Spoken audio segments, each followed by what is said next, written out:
Frankenstein by Mary Shelley, Chapter 6. Clerval then put the following letter into my hands. It was from Elizabeth. My dearest cousin, you have been ill, very ill, and even the constant letters of dear kind Henry are not sufficient to reassure me on your account. You are forbidden to write, to hold a pen.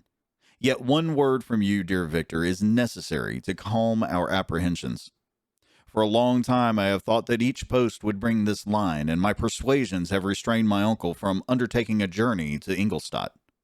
I have prevented his encountering the inconveniences and perhaps dangers of so long a journey, yet how often have I regretted not being able to perform it myself. I figure to myself that the task of attending on your sickbed has devolved on some mercenary old nurse who could never guess your wishes nor minister to them with the care and affection of your poor cousin. Yet that is over now. Clerval writes that indeed you are getting better. I eagerly hope that you will confirm this intelligence soon in your own handwriting. Get well and return to us. You will find a happy, cheerful home and friends who love you dearly. Your father's health is vigorous, and he asks but to see you, but to be assured that you are well, and not a care will ever cloud his benevolent countenance. How pleased you would be to remark the improvement of our Ernest. He is now 16 and full of activity and spirit. He is desirous to be a true Swiss and to enter into foreign service, but we cannot part with him, at least until his elder brother returns to us. My uncle is not pleased with the idea of a military career in a distant country, but Ernest never had your powers of application. He looks upon study as an odious fetter. His time is spent in the open air, climbing the hills or rowing on the lake. I fear that he will become an idler unless we yield the point and permit him to enter on the profession which he has selected. Little alteration, except the growth of our dear children, has taken place since you left us. The blue lake and snow-clad mountains, they never change. And I think our placid home and our contented hearts are regulated by the same immutable laws. My trifling occupations take up my time and amuse me, and I am rewarded for any exertions by seeing none but happy, kind faces around me. Since you left us, but one change has taken place in our little household. Do you remember on what occasion Justine Moritz entered our family? Probably you do not. I will relate her history, therefore, in a few words.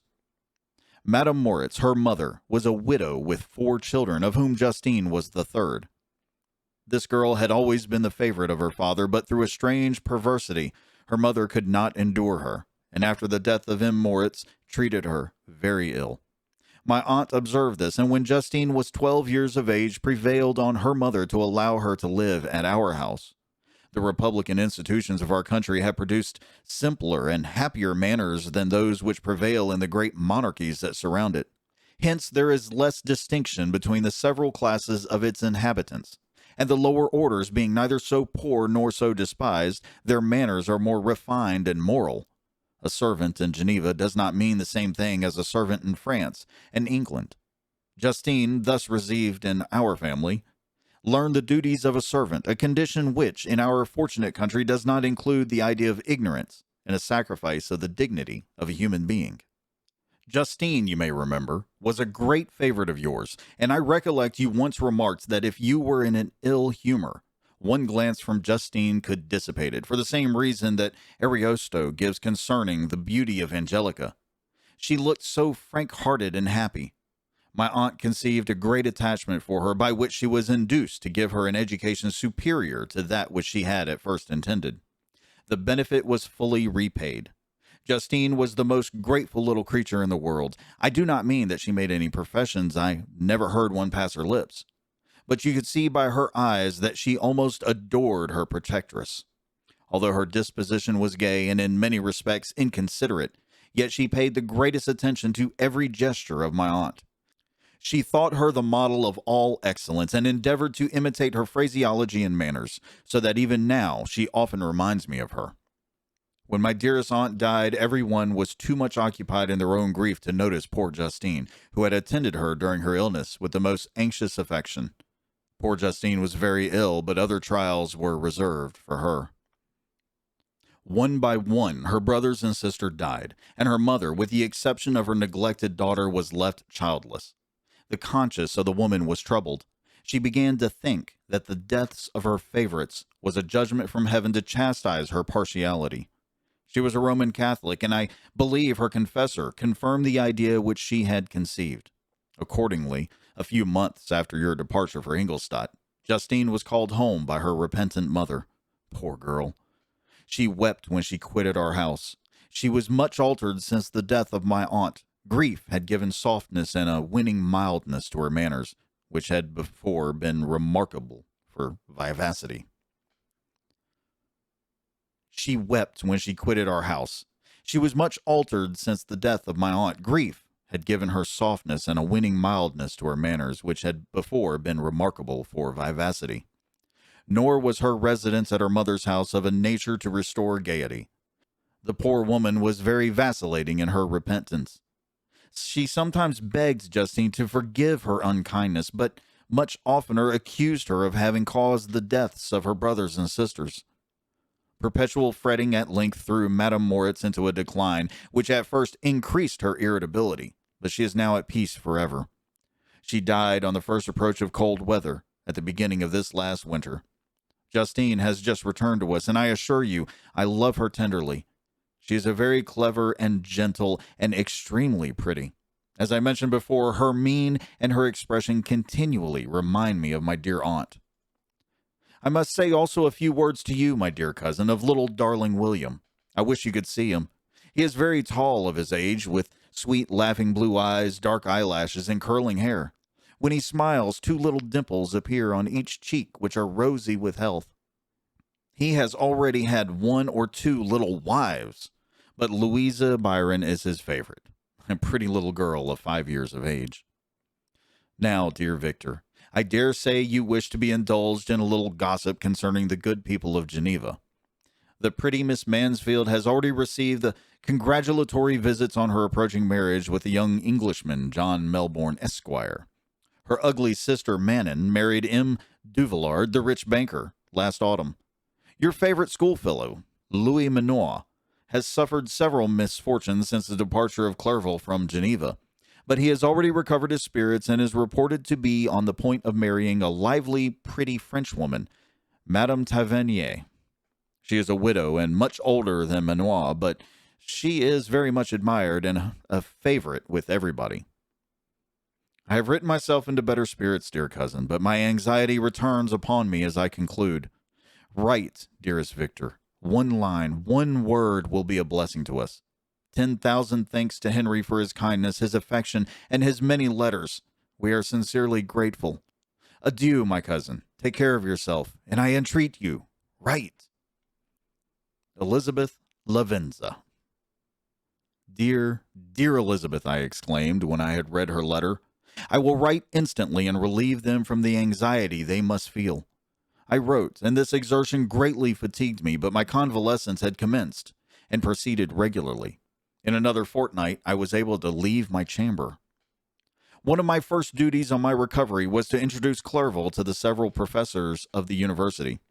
In doing this, I underwent a kind of rough usage, ill befitting the wounds that my mind had sustained.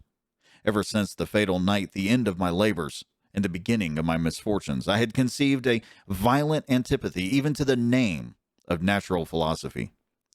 When I was otherwise quite restored to health, the sight of a chemical instrument would renew all the agony of my nervous symptoms. Henry saw this, and had removed all my apparatus from my view. He had also changed my apartment, for he perceived that I had acquired a dislike for the room which had previously been my laboratory. But these cares of Clerval were made of no avail when I visited the professors. M. Waldman inflicted torture when he praised with kindness and warmth the astonishing progress I had made in the sciences. He soon perceived that I disliked the subject, but not guessing the real cause, he attributed my feelings to modesty and changed the subject from my improvement to the science itself, with a desire, as I evidently saw, of drawing me out. What could I do? He meant to please, and he tormented me.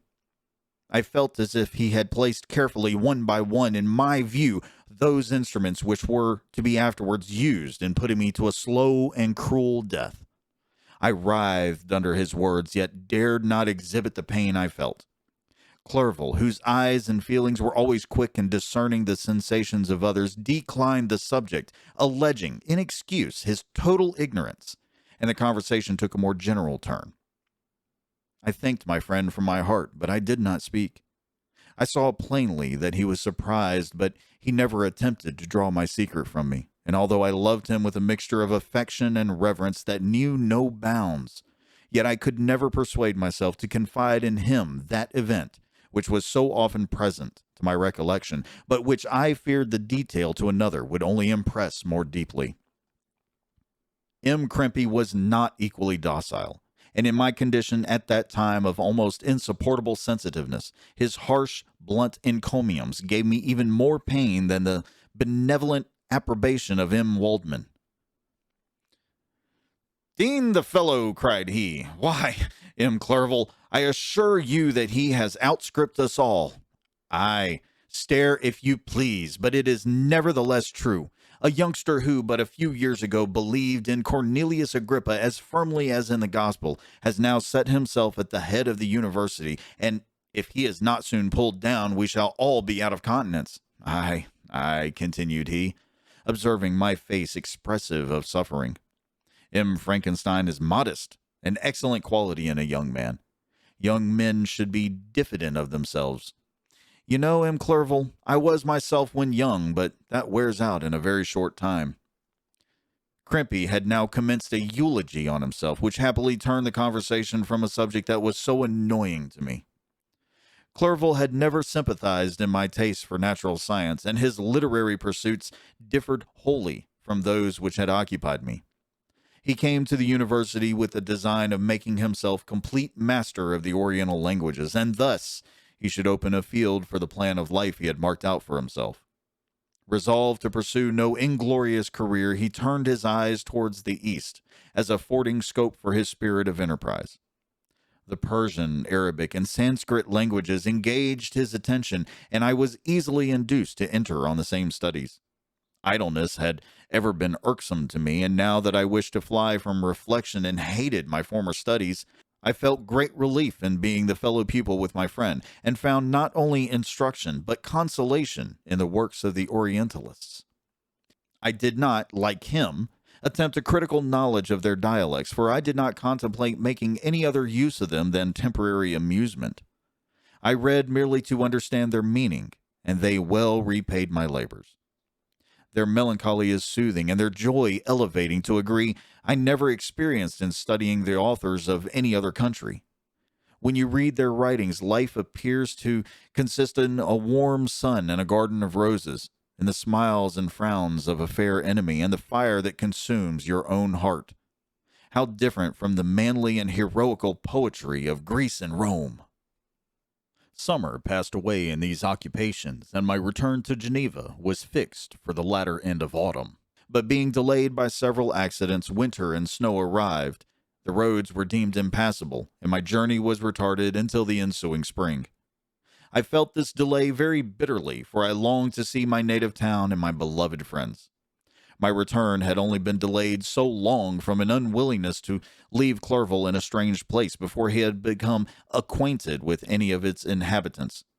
The winter, however, was spent cheerfully, and although the spring was uncommonly late, when it came, its beauty compensated for its dilatoriness. The month of May had already commenced, and I expected the letter daily which was to fix the date of my departure, when Henry proposed a pedestrian tour in the environs of Ingolstadt, that I might bid a personal farewell to the country I had so long inhabited. I acceded with pleasure to this proposition. I was fond of exercise, and Clerval had always been my favorite companion in the ramble of this nature that I had taken among the scenes of my native country. We passed a fortnight in these perambulations. My health and spirits had long been restored, and they gained additional strength from the salubrious air I breathed, the natural incidents of our progress, and the conversation of my friend. Study had before secluded me from the intercourse of my fellow creatures, and rendered me unsocial.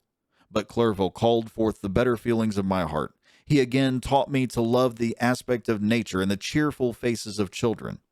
Excellent friend! How sincerely you did love me, and endeavor to elevate my mind until it was on a level with your own. A selfish pursuit had cramped and narrowed me until your gentleness and affection warmed and opened my senses. I became the same happy creature who, a few years ago, loved and beloved by all, had no sorrow or care. When happy, inanimate nature had the power of bestowing on me the most delightful sensations. A serene sky and verdant fields filled me with ecstasy. The present season was indeed divine. The flowers of spring bloomed in the hedges, while those of summer were already in bud. I was undisturbed by thoughts which, during the preceding year, had pressed upon me, notwithstanding my endeavors to throw them off with an invincible burden. Henry rejoiced in my gaiety and sincerely sympathized in my feelings. He exerted himself to amuse me, while he expressed the sensations that filled my soul. The resources of his mind on this occasion were truly astonishing. His conversation was full of imagination, and very often, in imitation of the Persian and Arabic writers, he invented tales of wonderful fancy and passion. At other times, he repeated my favorite poems or drew me out into arguments, which he supported with great ingenuity. We returned to our college on a Sunday afternoon. The peasants were dancing, and everyone we met appeared gay and happy. My own spirits were high, and I bounded along with feelings of unbridled joy and hilarity. And that is the end of chapter 6 of Frankenstein by Mary Shelley, and I really, really hope, as I go through editing this, that everything sounds good, sounds okay, sounds better. And you may notice some differences in what's coming out of this microphone over the next several videos, because it's, well, my GoXLR is hooked up. I don't remember if I talked about it in the last video, but a funny thing happened. It was delivered. Actually, I don't think it did, because I just got it last week. It was delivered, and of course, because I ordered it from a business that is based in Germany, they sent it with only the European plug. And while that's not a problem, considering I ordered it from Germany, I'm in the United States. I did find one. I ordered it, but it's not going to be here till the first week of May. I did, or early May, as they said. I did go and get a European plug to United States plug adapter so that I can actually use this thing in the meantime. And I have to say, I'm liking it so far. I'm still going to be fiddling with the EQ and the gate, the de-esser and everything to try to make this sound as good as I can make it. I may enlist some help in doing that, but we'll see what happens.